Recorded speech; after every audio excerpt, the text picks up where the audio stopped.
signal towards our partners in Africa that we really want to cooperate at an equal base with them in order to address this challenge. So, although some countries do not agree on that, I make a last call on them to rethink and reconsider their position. Because, as I said, it is in the interest of Europe, of the member states, and of all countries directly or indirectly involved in migration. I want to be frank with you. I would prefer all member states to fully agree on a common position. It is not the case. You said before that some member states are not willing to be part of it. Un partenariat, une meilleure coopération internationale sur ce sujet est une bonne chose. La démarche des Nations Unies est donc louable, souhaitable, et le texte non engageant et non contraignant juridiquement. Nobody realised, I've been finding something a bit strange with this UN Migration Compact coverage.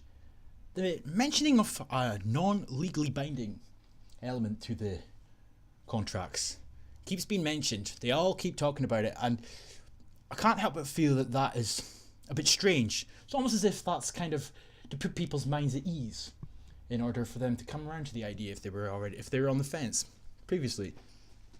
When in reality, this signing is to occur in Marrakesh, and everybody, I'm sure you're aware of, the Marrakesh Declaration, which basically in effect is exactly the same thing as this UN Migration Compact. So I can't help but feel that either the Marrakesh Agreement has already been signed, or they were planning to sign that on the same day as they signed this UN migration/global warming bullshit. But this one will be non-legally binding. So, you know, it gives the illusion that countries can pull out whenever the hell they want. They don't have to go along with it. But behind the scenes, the reality of it is the other one got signed and nobody knew a damn fucking thing about it. And you could say that's a conspiratorial way to look at it, but let's not beat around the bush here. Barely anybody even knows that this one's happening. Barely anybody knows. You know, everybody's just talking about Brexit. Theresa May deliberately has the final deal on Brexit the same day as this toxic, suicidal declaration will be signed. It's unfucking real. Auquel cette négociation a abouti, et je considère un bon texte, parce qu'il permet d'améliorer la coopération, et il donne d'ailleurs des lignes de solution reposant sur un meilleur partenariat en matière de développement économique et éducatif, en matière de sécurité, un meilleur partenariat en termes aussi de coopération entre les pays d'origine, de transit et d'arrivée, et surtout un meilleur partenariat en termes de lutte contre les réseaux de trafiquants, est exactement au cœur de la stratégie européenne que nous déployons. Before this UN Migration Compact was even unveiled to the public eye, there was debates and deals and the like that had been signed throughout the years that are very similar. So when they sit here and they talk about economic partnerships between themselves and Africa for a more sustainable future, you have to look through the fucking bullshit that they're throwing at you in regards to climate change and that. I'm not disputing whether or not climate change is a reality. I don't think giving money to the likes of the Green Party is going to help in that regard, nor is listening to David Attenborough whine and moan. Nonetheless, I don't want to digress. My point is, they're using all these excuses as to why these compacts need to be signed and closer partnerships need to be formed, when in reality, it's just all a ruse to get these people here. Do you think that this is going to be a two-way street where people from Europe en masse move to other places? No.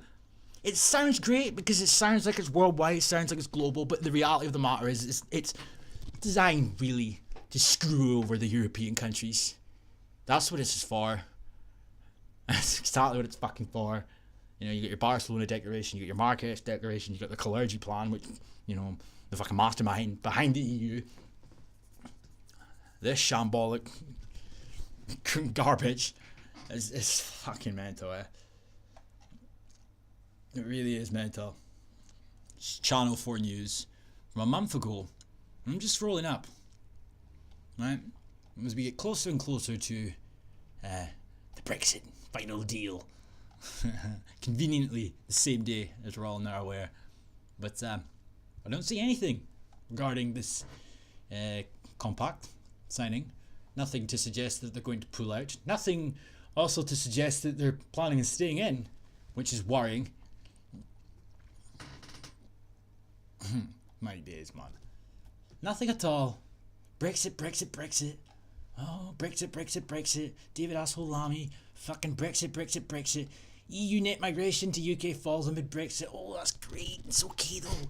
Because our deal that we're going to sign on the quiet, that'll put an end to that.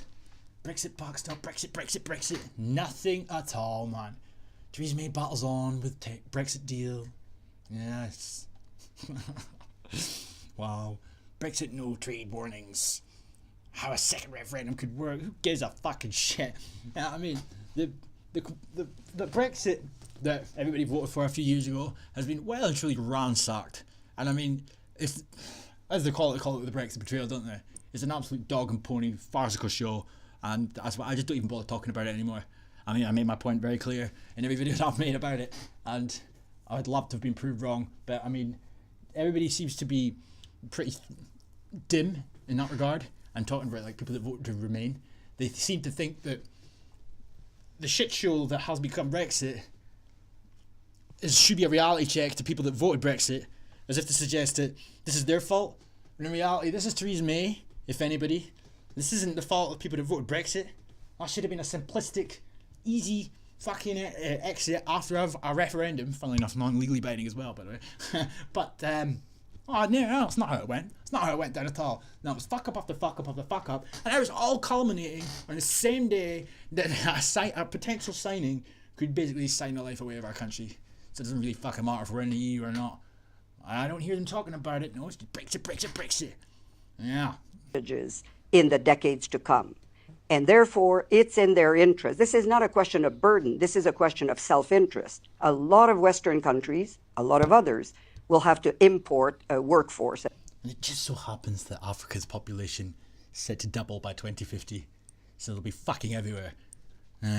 Our population is supposedly on the decline. Their population supposedly too much to handle. So let's just make a little agreement and swamp Europe with them. Help Africa out. You know what I mean? Fucking hell, man. Poverty on the rise. Fucking unemployment on the rise. There'll be more and more people in the future out of work with the rise of machines, so to speak. And yet, she wants to import mass immigration, legalized mass immigration of unskilled African men pretending to come over here to fucking fill shortages in highly skilled professions. But in reality, they're going to stand there, their hands in their pockets, the same as a good portion of the European people who will also be out of a job. It's fucking pointless. This crap about an aging population. And where's Theresa May? Brexit, Brexit, Brexit. Oh, man. A lot of Western countries, a lot of others, will have to import a workforce, a labor force. The sooner we get in place cooperative arrangements for matching the labor market supply and demands, train the appropriate people in developing countries, whether it's in the... All that money that they are willing to spend to train people in the appropriate countries, they could have put into programs to incentivize the native populations to have more children if that was really a concern of theirs. But then it becomes crystal clear that this has got fuck all to do with a solution to our aging population. Because let's not forget, these are the same people that told you all about 50, 60 years ago to stop having as many children due to a fear of overpopulation. Then you went ahead and legalized abortion all across the joint. Then they've done nothing but desensitize you from the idea of having a family and making it impossible even if you wanted to. All the while importing in the third world who seem to have all the advantages and benefits that once upon a time you would have had. I know conspiracy theorists, but sometimes it's pretty fucking obvious what's going on here. And I don't really think Theresa May has got any intention of taking us out of this. Where is she? What's she talking about? Should we have a countdown from 5, everybody? Ready? 5, 4, 3, 2, 1. There was a push this morning to halt the countdown to Tuesday's vote and pull the vote entirely. One government source said it's receded for now, but I wouldn't bet on anything. Tuesday, did you say? What date's that? The 11th. Same day this shitty deal in Marrakesh has been signed. But conveniently, no mention. Please.